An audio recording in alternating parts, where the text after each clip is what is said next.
The day the colossal Titan appeared, Attack on Titan convinced us we already understood its story. Humanity had an enemy, the Titans. They destroyed cities. They devoured innocent people. They were the monsters. Simple, obvious. But the longer the story unfolds, the stranger that certainty becomes. Because every major turning point strips the Titans of their place as the true enemy, until one uncomfortable question remains. What if Attack on Titan was never really about fighting Titans at all? What if the greatest force driving every tragedy in this world wasn't monstrous flesh, but fear? Attack on Titan doesn't deny that Titans are terrifying. It argues something even more disturbing. Titans are only the shape fear takes. The real conflict is how fear transforms ordinary people into willing participants in endless violence. From the walls of Parody to the streets of Marley, every side believes it is fighting for survival. Every army claims to be defending peace. Every generation inherits someone else's nightmare. Every new act of violence is justified by an older one. The monsters never disappear. They simply change faces. At the beginning of the story, fear has a physical form. It stands above the wall. The colossal Titan is enormous, silent, and impossible to reason with. Humanity responds by building towering walls, powerful militaries, and an entire civilization dedicated to surviving that fear. But those walls protect more than bodies. They protect a story where every nightmare comes from outside. That illusion collapses the moment the basement is opened. The greatest revelation isn't simply that Titans came from humans.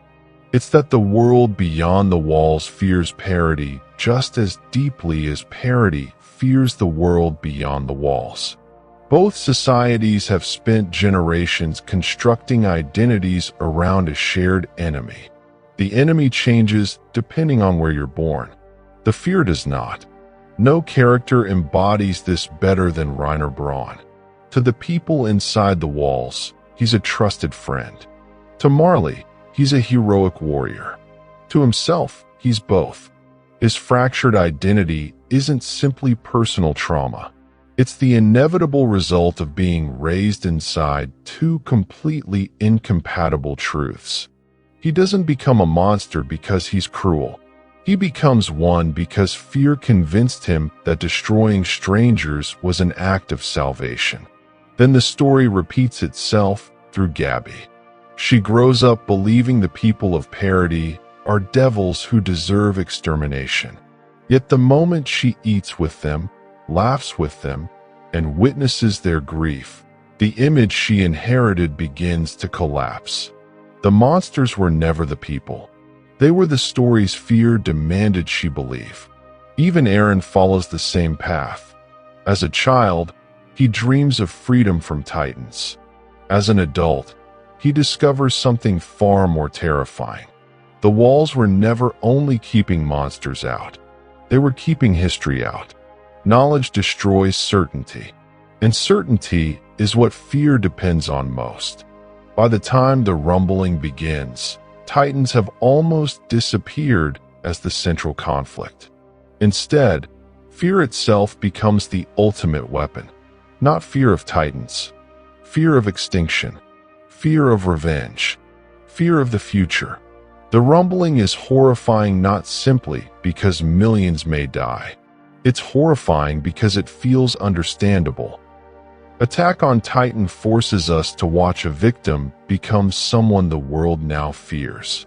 Not because suffering automatically creates evil, but because fear, left unanswered, slowly convinces people that unimaginable violence is the only remaining choice. History has followed this pattern long before fiction ever did. Political philosopher Corey Robin argues that fear is never only an emotion. It is also a political force capable of organizing entire societies. When people believe survival is at stake, they begin accepting ideas they would otherwise reject. Restrictions become protection. Propaganda becomes truth. Violence becomes necessity. Social identity theory describes a similar process. People naturally divide the world into us and them. Once identity is built around that division, every action by the other group feels like proof that the fear was justified. Attack on Titan visualizes this cycle with extraordinary precision. The walls become more than architecture. They become psychological boundaries. The basement becomes more than a hidden room. It becomes the moment ignorance can no longer protect anyone. Even the ocean, once imagined as freedom, becomes another reminder that fear simply exists on a larger horizon. Every discovery destroys one illusion while exposing another. Because knowledge doesn't automatically create peace. It only gives people the opportunity to choose something other than fear. Seen this way, every major character represents a different response to fear. Erwin chooses truth despite knowing it may destroy hope. Hange chooses curiosity over hatred. Armin believes understanding can interrupt violence. Reiner is crushed beneath inherited guilt. Gabi escapes the prison of propaganda only after meeting the people she was taught to fear. And Eren chooses absolute certainty over uncertainty, believing that if fear cannot be escaped, it can at least be controlled. The tragedy isn't that these characters face different enemies. It's that they all face the same emotion. Fear becomes identity. Fear becomes politics. Fear becomes history. Eventually, fear becomes the monster everyone claims they are trying to defeat. Think back to the very first image. A child staring up at the colossal titan. At first, it looked like the beginning of a war between humanity and monsters. By the end of the story, it means something entirely different. The Titan was never the most dangerous thing standing before Eren. Fear was. Because Titans can be killed. Walls can fall. Empires can collapse. But if humanity never learns to confront the fear that creates its enemies, then the next monster will never need to come from outside the walls. It will already be waiting inside them.